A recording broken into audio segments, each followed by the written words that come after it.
Welcome back, everyone, to another episode of the Chicago Cubs March to October. Ever since I said this, I've never played this good with a team in March to October that I can remember. I feel like there's always been certain snags or stretches of games where I lose it. And granted, we are only halfway through, but so far, every game, I'm just doing what needs to be done with these guys. We've gone 2-10. We've hit our first real snag of this entire March to October so far. But fortunately, there is at least one team that's done worse than us in that stretch. The Pirates have gone 1-11 since then to improve their record to 20-75. But at the end of that last episode, we made a big trade and we acquired Trevor Story. This should be the spark we need to get us right back on track. I mean, this could potentially be the best guy we could have ended up trading for. He's a 93 overall. He's still getting better. He's amazing against lefties, but he's still really good against righties too. Good in the field, good speed. His stats on the year are really good. Average above 300, but the on base is up at 374. The OPS is at 959. He's hitting bombs, drawing walks, even stealing some bases here. So this is going to be a really big addition for us moving forward. We already talked about what that means for our lineup in the last episode after we traded for him, but I got him leading off, playing second base against lefties. He's playing short with then Nico in the lineup playing second and Baez out there in center. And we did have to change up the trade management screen because there's still some time between now and the deadline where we could make another move. And it took me a while to figure out what I want to do for this, but I think I've got it figured out. So first of all, now that he's no longer on the major league team, I added Brennan Davis to the players to shop screen. Should be pretty valuable in a trade, a potential 20 years old, 71 already. But when it comes to players to target, here's what I did. So I left Brad Hand in because I still think we could use that,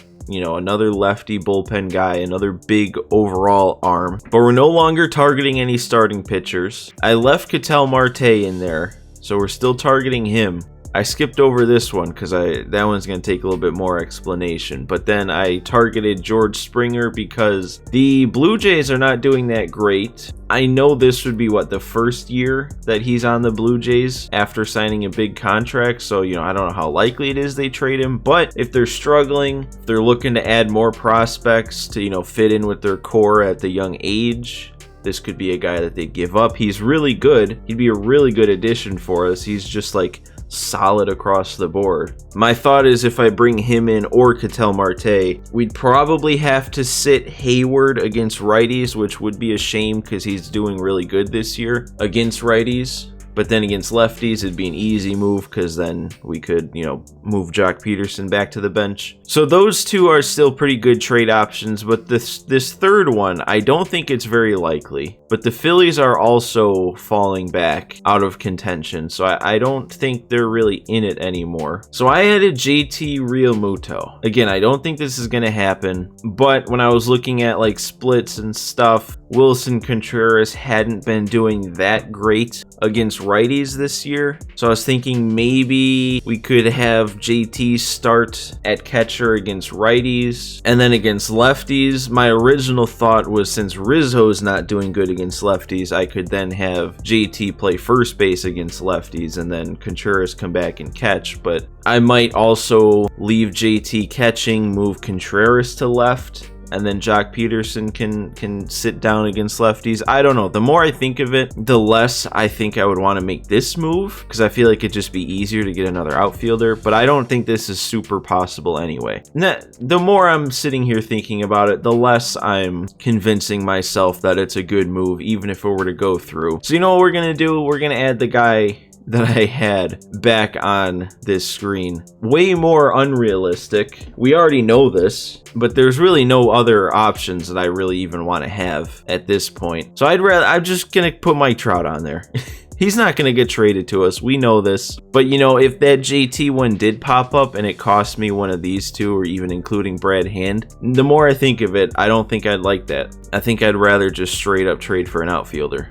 Alright, so with all that being said, it is time for us to play the Trevor Story player lock. He's already having a great year. This is just a bonus at this point if we can get him a plus or 2 here, maybe even 3. But the big thing is, man, we got to get out of this rut that we're in, especially against the Cardinals. We can't be dropping games to the Cardinals. And I know it sucks because I'm only, well, it doesn't suck, but I'm only playing as one guy, so I can't really make sure the whole team wins. All right, here we go. Trevor Story stepping up to the plate in a Cubs uniform for the first time. It looks like they had him batting third. This was before I got to change my lineups, but we should still get a lot of at-bats in with him. All right, we draw a walk. 3-2 count, borderline pitch. That was a tough take. Oh, they want us to steal now. Uh-oh. I'm gone. Against Yachty. Oh, we're in there. All right. Come on, Hayward. Big base hit here. Did he do it? That might leave. Oh, it's getting over his head. Jason Hayward coming through. Man, he's been doing so good, and I'm wanting to take him out of the lineup if we trade for somebody. All right, this is our second at bat here. We're still up that 1-0. Ah, they didn't let me check swing. That was an awful at bat. That was very bad. Oh, what is this? You know what happened there? You want me to explain that? It did that little stupid slow motion thing for you to react to the ball, but when I was preloading my throw, the throwing meter was also going in slow motion. And then you can't throw cancel and then redo it. They just make you stick with that first input. At least it didn't cost us anything. Still 1-0. And I just missed that, dude. Come on. We got a lefty now. Not an easy lefty, but it gives us a good matchup, I guess. Oh, no. You can't miss that. I don't know how that fooled me. Well, this has not been good. Not a good debut from Trevor Story. That's probably going to be it. We get another at bat. Okay, I was going to say, if we got another at bat, it's probably because they tied the game, but we just put up a few more runs. And I just missed that one again, dude. A couple bad strikeouts, a couple just missed swings, and then the walk, the stolen base, and a run. I don't think that's going to be enough to get us anything. All right, we get the win, though. 5-0. I would assume it stayed that way. And yeah, we didn't get anything. You know, if there was anybody that, like, we didn't need to get a boost with, it was probably Trevor Story. He's gonna do good for us no matter what for the rest of the year, but man, it sucks that we couldn't have gotten that little bit extra. We add some momentum, so that should get us back to neutral. Hopefully we got another quick turnaround here so we can build on that. This is just telling me to adjust, but we've already adjusted. We beat St. Louis again. We did get a quick turnaround. And we got a player lock pitching moment for Arrieta, finish a no-hitter to set the team on fire. This could be big too. Arrieta already having a really good year, especially for what I expected out of him, but we got a chance to make that even better. These no-hitter ones are always tough though, because it seems like if you don't get that no-hitter, they really don't give you much more than just a 1+. And if I'm being honest, I've never actually finished the no-hitter in one of these. But let's give it a try. Maybe this time it'll be different. It seems like what always happens is I give up that hit here in this first inning. We're just going to take it one out at a time. I'm not even going to look at the big picture yet. It is not a perfect game though. I didn't notice when we were loading in, but we do have an error. But that also doesn't matter because we have 3 walks. And he's just not helping me out, man. All 3 of those balls have been great pitches. And of course, a perfectly executed slider. He's not going to swing it. That should be caught. That's good. We got our first out of this. I'm wondering if there's going to end up being a rain delay. I didn't even think about that. I wonder if when you are player locked, what that means for the situation, because I would doubt you get to make that manager decision of warming up a new guy or leaving your current pitcher in. Is that gonna be... Okay, it's not gonna be a hit. We got Trevor Story saving things out here, my god. Swing the bat, guys, come on. We're making good pitches here, help me out. They have not swung at a single pitch outside the zone. Oh, we're good. horribly hung that curveball, but hey, we're fine. We're chilling. All right, reset now. We got 2 innings to go. All I really care about, like, obviously, yeah, we want to finish this thing off, but we are only winning 1-0 here. There is no room for error. And if they're not swinging at these good pitches that are just missing, that's going to make it even more difficult. This is going to be another good play, though. We're giving up some contact in some difficult spots, but our guys are making the plays for us. Yachty, as long as you make this... Dude, do not... Please! Okay. Oh, Baez.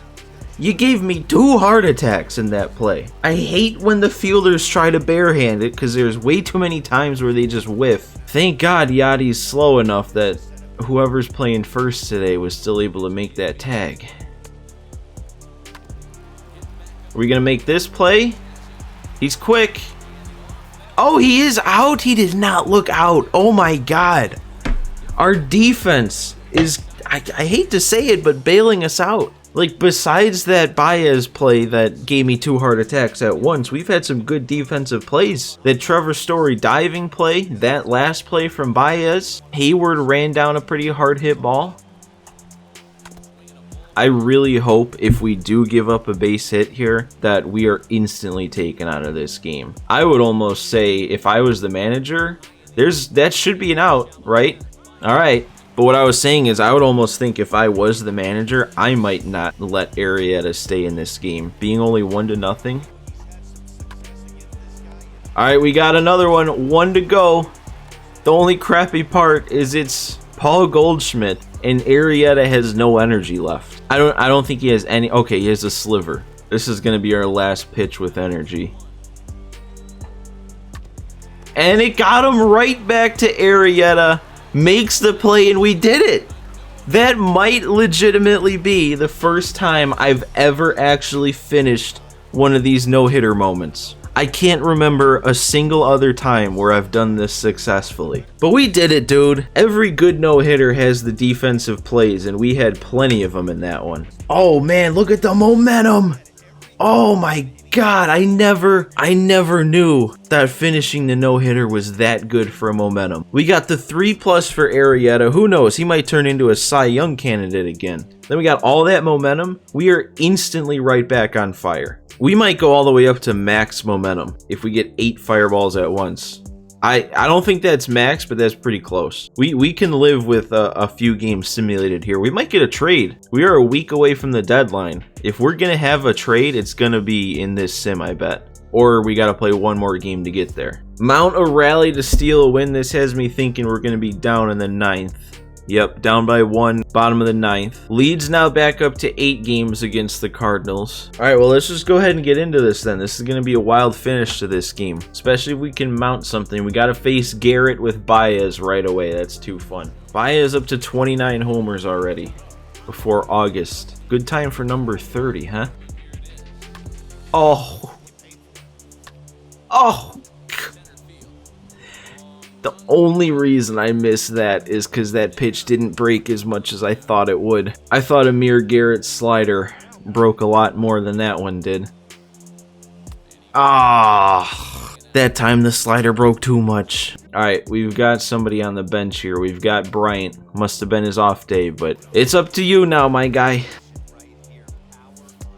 There is no way I missed that. I'm gonna have no way of going back and checking the swing result. I promise you I had good timing. I don't know how I didn't make any sort of contact on that. But, apparently, our hitting is still an issue. Because so far in this episode, I got absolutely nothing with Story. And then I didn't do anything in that to make a comeback. The only good thing I did was the pitching side of things. All right, hopefully we still get a couple more wins out of this momentum. I want to see a trade though, dude. All right, we beat him in that game, and okay, here we go. Oh my God.